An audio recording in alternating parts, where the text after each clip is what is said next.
Good morning friends. आज हम लोग विद्युत द्विध्रुव के कारण विद्युत क्षेत्र की तीव्रता का करना चाहते हैं परिकलन। क्या? विद्युत द्विध्रुव के कारण विद्युत क्षेत्र की तीव्रता का हमें करना है परिकलन। बहुत इंपॉर्टेंट टॉपिक है और ये एग्जाम में 4 नंबर में आता है। तो इसमें पहला केस हम देखते हैं, केस फर्स्ट, उसके अक्षीय बिंदु पर। कहाँ पर? उसके अक्षीय बिंदु पर। बहुत सिंपल टॉपिक है, एक बार आप समझने का बस प्रयास कीजिए। सबसे पहले स्टार्ट करते हैं तो से माना ए बी एक विद्युत द्विध्रुव है, जिसके अगर हम लोग बोलें कि ए बी एक विद्युत द्विध्रुव है जिसके ए बिंदु पर माइनस क्यू और बी बिंदु पर प्लस क्यू आवेश विद्यमान है। मैं द्विध्रुव के प्रत्येक टॉपिक के अंदर शुरुआत इस प्रकार से करूंगा। माना ए बी एक द्विध्रुव है, उस विद्युत द्विध्रुव के ए बिंदु पर माइनस क्यू और बी बिंदु पर प्लस क्यू आवेश स्थित है। बताइए, इन दोनों के बीच की दूरी याद कीजिए कितनी होती है? 2a। इन दोनों आवेशों के बीच की दूरी 2a होती है। अगर ये सेंटर पॉइंट है तो फिर ये दूरी a हो जाएगी और ये दूरी भी कितनी हो जाएगी? a। प्रत्येक द्विध्रुव के अंतर्गत शुरुआत हमें यहीं से करनी है। अब हमें करना क्या है? हमें ये करना है कि हमें इसके केंद्र O से r दूरी पर स्थित किसी बिंदु P पर, ये जो बिंदु P है ये इसके अक्ष पर स्थित है। अगर हम इसका अक्ष बनाएं आगे डैश डैश करके, तो ये कहाँ स्थित है बिंदु P? इसके अक्ष पर। ठीक है। अक्ष क्या होता है?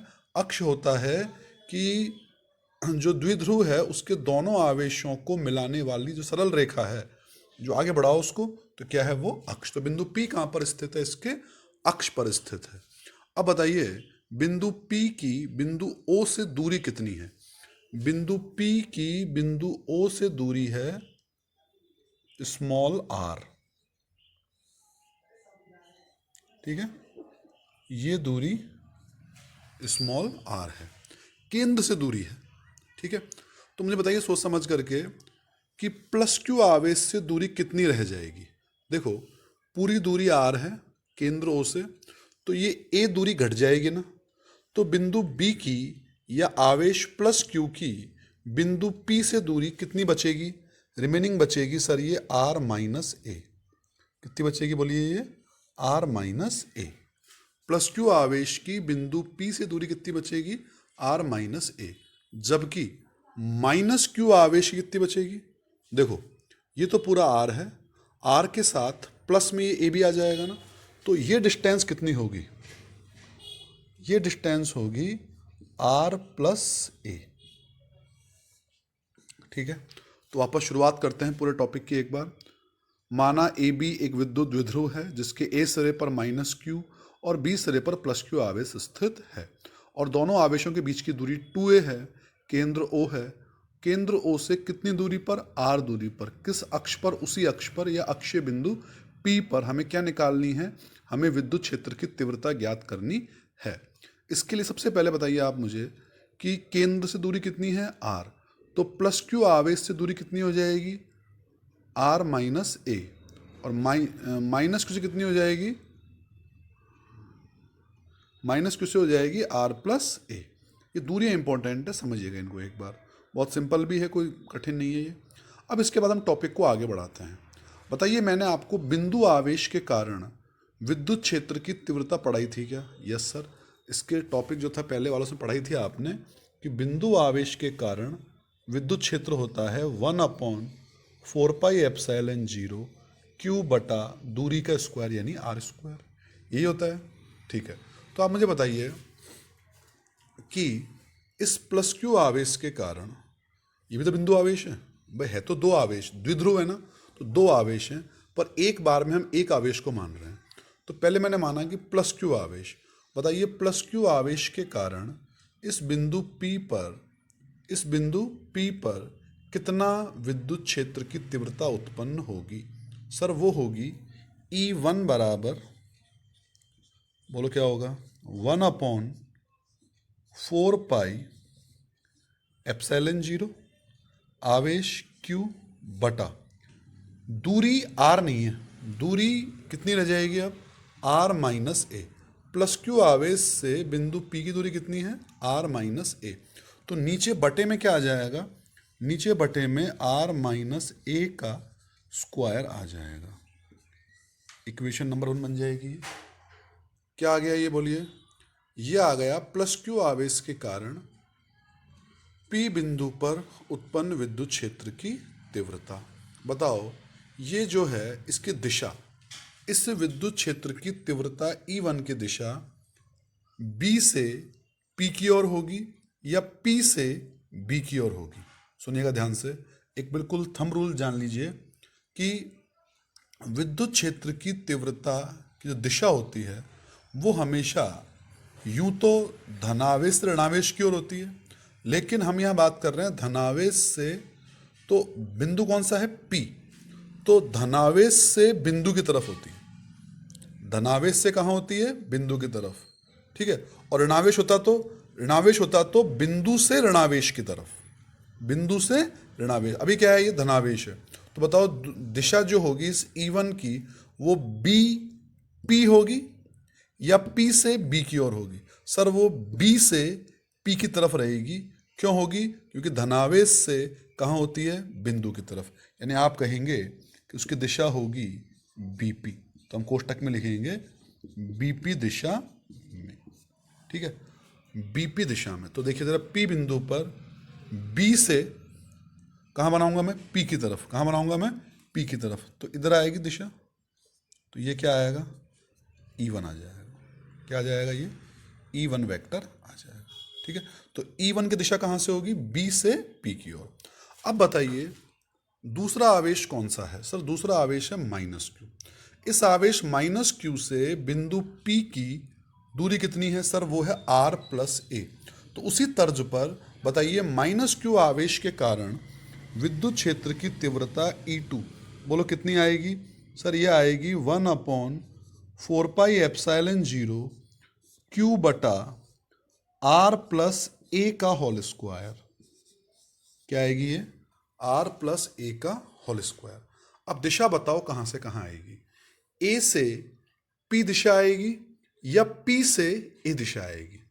तो सिंपल रूल है, A पर कैसा आवेश है, ऋणावेश, तो बिंदु से ऋणावेश की ओर, कहाँ से, बिंदु से ऋणावेश की ओर। तो दिशा A से P होगी या P से A होगी, सर दिशा डेफिनेटली P से A की तरफ होगी। ये दिशा हो जाएगी E2 वेक्टर की, ठीक है। तो मैंने कहा दिशा क्या हो जाएगी इसकी, PA दिशा में। कहाँ होगी ये, PA दिशा में, ठीक है। तो E1 आ गया और E2 आ गया। क्या E1 और E2 एक दूसरे के परस्पर विपरीत हैं क्या, बिल्कुल एक दूसरे के विपरीत हैं। अब बताओ क्या इस द्विध्रुव में इन दो आवेशों के अतिरिक्त भी कोई आवेश है क्या, बिल्कुल नहीं सर, बस ये दो ही आवेश हैं। तो बताओ परिणामी जो तीव्रता आएगी, परिणामी तीव्रता, क्योंकि E1 और E2 एक दूसरे के अपोजिट हैं, तो या तो E2 में से E1 घटेगा या E1 में से E2 घटेगा, चिन्ह माइनस का आएगा। क्यों, दोनों विपरीत हैं आपस में। अगर दोनों एक दिशा में ही होते तब चिन्ह किसका आता, प्लस का आता, अब किसका आएगा, माइनस का। तो अब देखिए पहले एक बार, अब आप मुझे बताइए देख करके सूत्रों को कि E1 बड़ा है या E2 बड़ा है। देखो E1 के अंदर और E2 के अंदर आगे सब चीज़ वही है, सेम, Q भी वही है। यहाँ देखो R माइनस ए का भाग लग रहा है और यहाँ R प्लस ए का भाग लग रहा है। बड़ी राशि का भाग नीचे लग रहा है ना, तो बड़ी राशि से भाग देंगे तो छोटा आएगा और छोटी से भाग देंगे तो बड़ा आएगा। यानी E1 बड़ा है और E2 क्या है, छोटा, ठीक है। इसका मतलब E1 इज ग्रेटर देन किससे है, E2 से। और हमेशा बड़ी राशि में से क्या घटाएंगे, छोटी घटाएंगे। तो बताइए परिणामी जो तीव्रता है E, बोलो कितनी आएगी वो, सर वो आएगी E1 माइनस E2। और E1 E2 के मान रखें, कितना मान है E1 का, बोलो 1/4 पाई एप्सिलॉन 0 Q बटा R माइनस ए का स्क्वायर। किसका मान है ये, E1 का।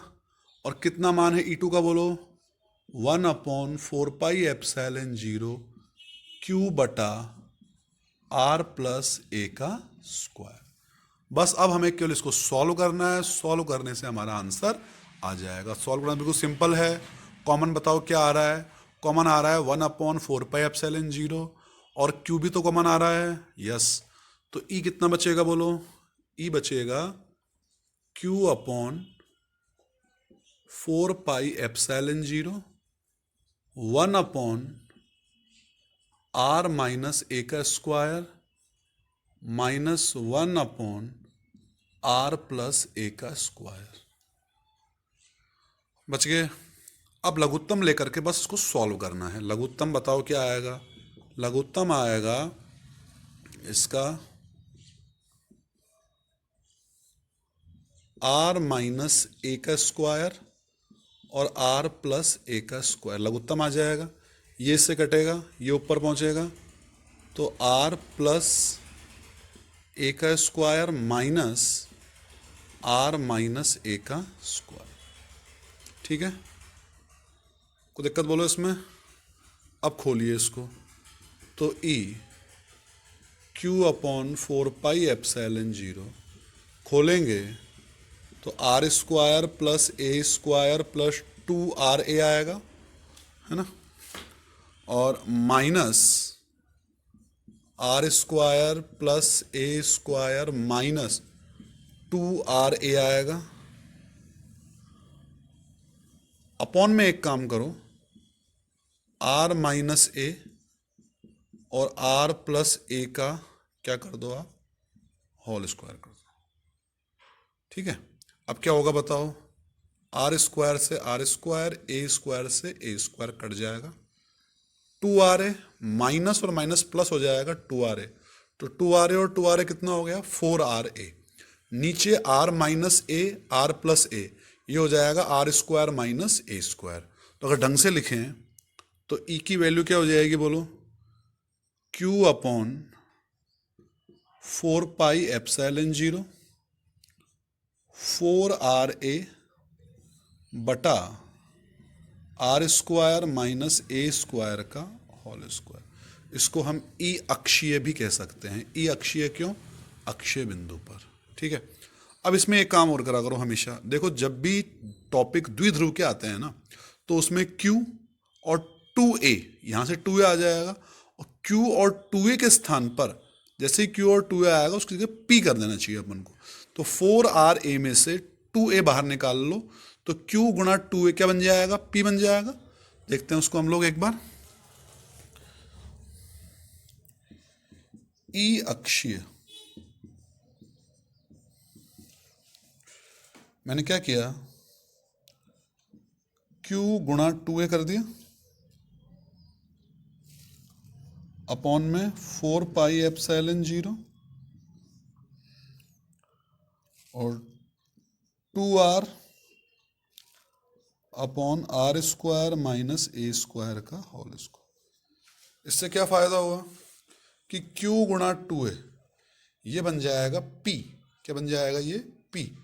तो ई अक्षीय कितना हो जाएगा? P अपॉन 4πε0 2R बटा आर स्क्वायर माइनस ए स्क्वायर का होल स्क्वायर। आया समझ में? ठीक है, तो एक्चुअल में वास्तविक मान तो यही होता है, लेकिन अभी हमें इसमें एक अप्रोक्सीमेशन भी करना होगा। वो क्या होता है? अप्रोक्सीमेशन होता है सन्निकटन, मतलब लगभग। वो सन्निकटन क्या है हमारा? सुनिएगा। देखो, ये जो दूरी है R, केंद्र से और प्रेक्षण बिंदु की दूरी जो है R, वो बहुत ज़्यादा है, और जो A है केंद्र की इस धनावेश से या ऋणावेश से दूरी A वो बहुत कम है। तो R जो है उस R का मान काफ़ी ज़्यादा है किससे? A से। R का मान A से ज़्यादा है तो आर स्क्वायर का मान तो और भी ज़्यादा हो जाएगा। ठीक है, किससे? A स्क्वायर से। तो उस अवस्था में अब यहाँ पर देखो, ये जो आर स्क्वायर है इसको ज़्यादा मानना है और ए स्क्वायर को कम मानना है, नगण्य हो जाएगा। तो ए स्क्वायर एक तरीके से 0 हो जाएगा, तो हट जाएगा। यहाँ से हट गया तो देखो क्या बचेगा? आर स्क्वायर माइनस 0 हो गया ना ये तो, और आर स्क्वायर, तो ये R4 बच गया।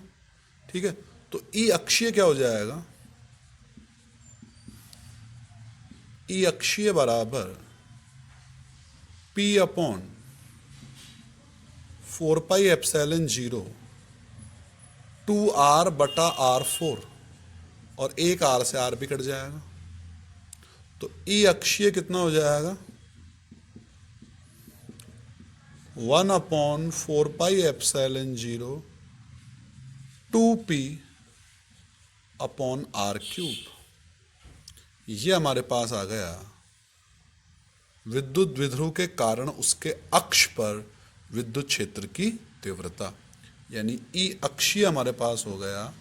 अब देखो क्या करते हैं, जनरली 1/4πε0 के स्थान पर हम लिख देते हैं के। क्या के, अगर के लिखें तो क्या आएगा बोलो, 2kP अपॉन R³। यह आ गया विद्युत क्षेत्र की तीव्रता, किसके कारण, विद्युत द्विध्रुव के कारण। किस बिंदु पर, अक्षीय बिंदु पर। कितनी होती है 2kP बटा R³। इसको अपन को ध्यान रखना है। ठीक है, क्लियर है ये बात। अब मैं आपको निरक्षीय बिंदु पर तीव्रता अगले वीडियो में बताऊंगा। Thank you.